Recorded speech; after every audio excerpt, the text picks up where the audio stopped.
আমি একদিন তোমায় না দেখিলে তোমার মনের কথা না শুনিলে, আমি একদিন তোমায় না দেখিলে তোমার মনের কথা না শুনিলে।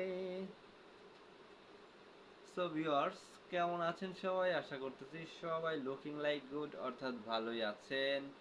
আর মোটামুটি কিন্তু ভাই আমিও ভালোই আছি। যাই হোক, আজকে আমাদের মূল বিষয় হইতেছে একটু বিনোদন নেয়া।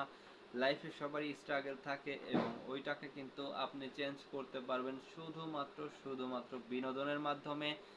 তো সকল সময় ধরে এবং সবটা সময় ধরে আমি চেষ্টা করি আপনাদেরকে কিছু জ্ঞানমূলক অথবা কিছু এন্টারটেইনমূলক ভিডিও আপলোড করে দেখানোর জন্য এবং আপনাদের সামনে নতুন নতুন কোনো বিষয়কে উপস্থিত করার জন্য। তো আজকে একটু ছোট্ট এন্টারটেনমেন্ট হয়ে যাক।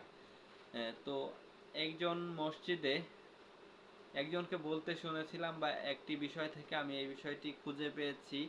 তো এটা পুরোপুরি আমার না, যদি আমি এখন বলি যে বিষয়টা আমি লিখেছি বা পুরোপুরি আমি সাজিয়েছি, তাহলে বিষয়টা একটু কপিরাইট টাইপের হয়ে যায়। তো আমি চেষ্টা করতেছিলাম যে অন্য কারো নাম এখানে উঠিয়ে আনি, বা আমি তো তার নামও জানি না যে এই বিষয়টা কে উঠিয়েছে। এই কারণে তো আমি ব্যক্তিকে অজ্ঞাত রাখলাম এবং আমি আমার নিজের কণ্ঠে বা নিজের স্টাইলে এই ভিডিওটাকে কন্টিনিউ করার চেষ্টা করব। তো ভাই, এখনো যারা যারা ভিডিওতে লাইক করেন নাই, অবশ্যই ভাই লাইক করে দেবেন। আর যারা এখনো পর্যন্ত আমাদের চ্যানেলে সাবস্ক্রাইব করেন নাই, অবশ্যই সাবস্ক্রাইব করে দেবেন।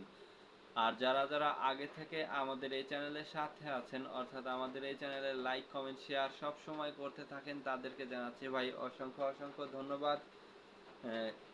যে বিষয়টা বলতেছিলাম ওইটা এখন শুরু করি। একজন ব্যক্তি মসজিদে গিয়েছেন এবং নামাজ শেষ করেছেন।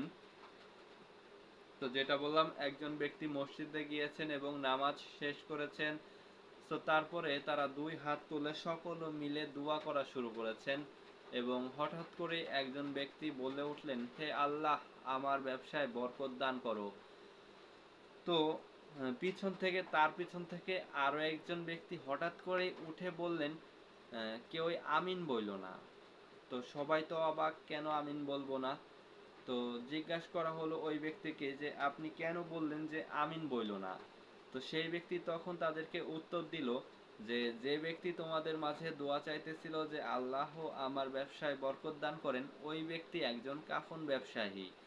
এবং তখন যদি তোমরা সবাই আমিন বলতা, তাহলে কিন্তু আজকে তোমরা কবরেই থাকতা। তো বিষয়টা আসলে মজার মতন একটা বিষয় এবং বিষয়টা কিন্তু খুবই সিরিয়াস একটা বিষয়।